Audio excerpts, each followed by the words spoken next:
अस्सलाम वालेकुम दोस्तों, अपना चैनल पीके यूट्यूब चैनल 'ਚ खुश आमदीਦ ਕਹਿੰਦੇ ਜੀ ਸਾਰੇ ਭਰਾਵਾਂ ਨੂੰ। ਦੋਸਤੋ ਫੀਐਟ ਅਲਗਾਜ਼ੀ ਟਰੈਕਟਰ ਦੀ ਕੀਮਤਾਂ ਦੇ ਵਿੱਚ ਵੀ ਇਜ਼ਾਫਾ ਹੋ ਗਿਆ। ਨਈ ਰੇਟ ਲਿਸਟ ਆ ਗਈ ਹੈ ਜੀ। ਅੱਜ ਤਾਰੀਖ ਹੈ ਜੀ 15 ਜੁਲਾਈ 2024। ਅਲਗਾਜ਼ੀ ਟਰੈਕਟਰ ਦੀ ਕੀਮਤਾਂ ਵਿੱਚ ਹੋਸ਼ਰਬਾ ਇਜ਼ਾਫਾ ਹੋ ਗਿਆ, ਯਾਨੀ ਕਿ ਜਨਰਲ ਸੇਲ ਟੈਕਸ ਲੱਗ ਗਿਆ ਜੀ 10%।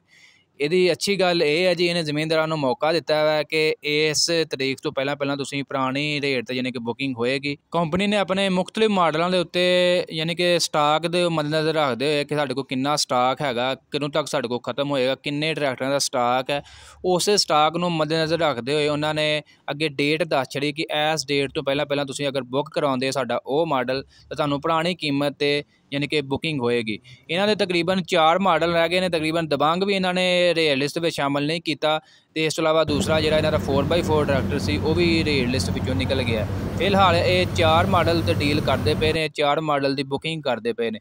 ਉਹਨਾਂ ਦੀਆਂ ਨਵੀਆਂ ਕੀਮਤਾਂ ਤੁਹਾਡੇ ਨਾਲ ਸ਼ੇਅਰ ਕਰ ਦਿੰਦੇ ਹਾਂ ਜੀ। ਨਿਊ ਹਾਲੈਂਡ 480 ਜਿਹੜਾ ਸਪੈਸ਼ਲ ਹੈ 55 ਹਾਰਸ ਪਾਵਰ 21,54,000 ਰੁਪਏ ਦੀ ਪੁਰਾਣੀ ਕੀਮਤ ਸੀਗੀ। ਨਵੀਂ ਕੀਮਤ ਇਹਦੀ ਆ ਗਈ ਹੈ ਜੀ 23,69,400 ਰੁਪਈਆ। ਇਹ ਜੀ 5 ਅਗਸਤ 2024 ਤੋਂ ਪਹਿਲਾਂ ਅਗਰ ਜਿਹੜਾ ਜ਼ਮੀਨਦਾਰ ਬੁੱਕ ਕਰਵਾਏਗਾ ਤਾਂ ਉਹਨੂੰ ਪੁਰਾਣੀ ਕੀਮਤ 'ਤੇ ਇਹਦੀ ਬੁਕਿੰਗ ਹੋਏਗੀ। New Holland 480 special power plus ਜਿਹੜਾ ਪੁਰਾਣੀ ਕੀਮਤ 22,38,000 ਰੁਪਇਆ ਹੈ ਜੀ। ਨਵੀਂ ਕੀਮਤ 24,61,800 ਰੁਪਈਆ ਆ ਗਈ ਹੈ। ਨਿਊ ਹਾਲੈਂਡ ਗਾਜ਼ੀ 24,90,000 ਰੁਪਇਆ ਪੁਰਾਣੀ ਨਵਾਈ ਸੀਗੀ। ਨਵੀਂ ਆ ਗਈ ਜੀ 27,39,000 ਰੁਪਈਆ। ਇਹ ਜੀ 29 ਜੁਲਾਈ 2024 ਤੋਂ ਪਹਿਲਾਂ ਜਿਹੜਾ ਵੀ ਜ਼ਮੀਨਦਾਰ ਬੁੱਕ ਕਰਵਾਏਗਾ ਉਹਨੂੰ ਜੀ ਮਿਲੇਗਾ ਜੀ ਪੁਰਾਣੀ ਨਵਾਇਸ਼ 'ਤੇ ਉਹਦੀ ਬੁਕਿੰਗ ਹੋਏਗੀ। ਇਸ ਤੋਂ ਇਲਾਵਾ ਗੱਲ ਕਰ ਲਈਏ ਨਿਊ ਹਾਲੈਂਡ 640 ਜਿਹੜਾ 75 HP 32,30,000 ਰੁਪਇਆ ਇਹਦੀ ਪੁਰਾਣੀ ਨਵਾਇਸ਼ ਸੀ ਕਿਸੇ ਵੀ ਟੈਕਸ ਤੋਂ ਬਗੈਰ।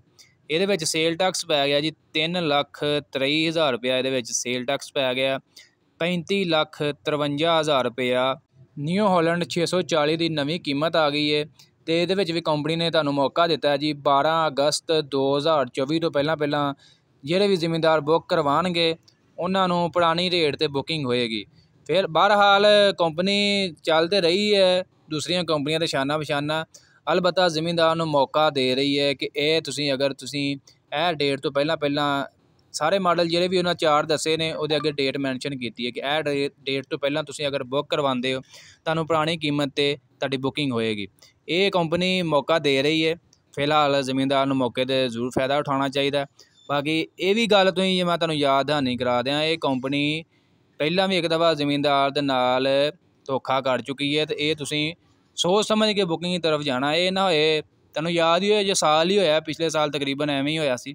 ਜਦੋਂ ਰੇਟ ਵਧੇ ਸੀ ਕੰਪਨੀ ਨੇ ਪੁਰਾਣੇ ਰੇਟ 'ਤੇ ਜ਼ਮੀਨਦਾਰ ਨੂੰ ਕਿਹਾ ਸੀ ਪੁਰਾਣੇ ਰੇਟ 'ਤੇ ਅਗਰ ਤੁਸੀਂ ਬੁੱਕ ਕਰਵਾਓਗੇ ਤੁਹਾਨੂੰ ਪੁਰਾਣੇ ਰੇਟ 'ਤੇ ਡਿਲੀਵਰੀ ਦੇਵਾਂਗੇ, ਅਤੇ ਕਾਫੀ ਜ਼ਮੀਨਦਾਰਾਂ ਨੇ ਤਰ ਬੁਕਿੰਗ ਕਰਵਾਈ। ਇਸ ਤੋਂ ਬਾਅਦ ਕੰਪਨੀ ਨੇ ਜੀ ਡਿਲੀਵਰੀ ਨਹੀਂ ਦਿੱਤੀ। 6-6 7-7 ਮਹੀਨੇ ਜ਼ਿਮੀਂਦਾਰ ਵਿਚਾਰੇ ਰੁਲਦੇ ਰਹੇ, ਡਿਲੀਵਰੀ ਨਹੀਂ ਦੇ ਰਹੇ। ਉਸ ਤੋਂ ਬਾਅਦ ਮਜ਼ੀਦ ਪੇਮੈਂਟਾਂ ਲੈ ਕੇ ਕੰਪਨੀ ਨੇ ਡਿਲੀਵਰੀ ਦਿੱਤੀ, ਅਤੇ ਇਸ ਚੀਜ਼ ਦਾ ਖਿਆਲ ਰੱਖਣਾ ਤੁਸੀਂ ਜੋ ਵੀ ਕਰਨਾ। ਬਾਕੀ ਮੈਂ ਤੁਹਾਨੂੰ ਇਹ ਪ੍ਰੈਫਰ ਕਰਾਂਗਾ ਕਿ ਬੁਕਿੰਗ ਤਰਫ ਜਾਣ ਤੋਂ ਬਿਹਤਰ ਹੈ ਤੁਸੀਂ ਕੈਸ਼ ਲੈ ਲਓ।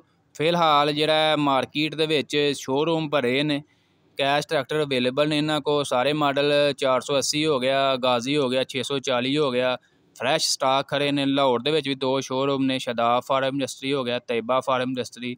ਦੋਵਾਂ ਸ਼ੋਅਰੂਮਾਂ ਦੇ ਉੱਤੇ ਸਟਾਕ ਮੌਜੂਦ ਹੈ, ਅਤੇ ਮੈਂ ਤੁਹਾਨੂੰ ਇਹ ਪ੍ਰੈਫਰ ਕਰਾਂਗਾ ਕਿ ਤੁਸੀਂ ਕੈਸ਼ ਲਓ। ਬੁਕਿੰਗ ਤਰਫ ਜਾਣ ਦੇ ਬਿਹਤਰ ਇਹ ਹੈ ਕੈਸ਼ ਲਵੋ, ਤਾਂ ਕਿ ਬਾਅਦ ਵਿੱਚ ਕੋਈ ਵੀ ਪਰੇਸ਼ਾਨੀ ਦਾ ਸਾਹਮਣਾ ਨਾ ਉਠਾਉਣਾ ਪਏ, ਕਿਉਂਕਿ ਫੀਐਟ ਕੰਪਨੀ ਨੇ ਇੱਕ ਦਫਾ ਜ਼ਮੀਨਦਾਰਾਂ ਦਾ ਭਰੋਸਾ ਤੋੜਿਆ। ਬਾਕੀ ਅਸੀਂ ਤੁਹਾਨੂੰ ਜੋ ਵੀ ਸੂਰਤ ਹਾਲ ਉਹਦੇ ਨਾਲ ਤੁਹਾਨੂੰ ਆਗਾਹ ਕਰ ਦੇਣਾ ਹੁੰਦਾ। ਦੋਸਤੋ ਵੀਡੀਓ ਅੱਛੀ ਲੱਗੀ ਲਾਈਕ ਸ਼ੇਅਰ ਕਰ ਦੇਣੀ ਹੈ, ਦੋਸਤਾਂ ਨਾਲ ਲਾਜ਼ਮੀ ਸ਼ੇਅਰ ਕਰ ਦੇਣੀ। ਇਨਸ਼ਾਅੱਲਾ ਮਿਲਾਂਗੇ ਜੀ ਨੈਕਸਟ ਵੀਡੀਓ 'ਚ।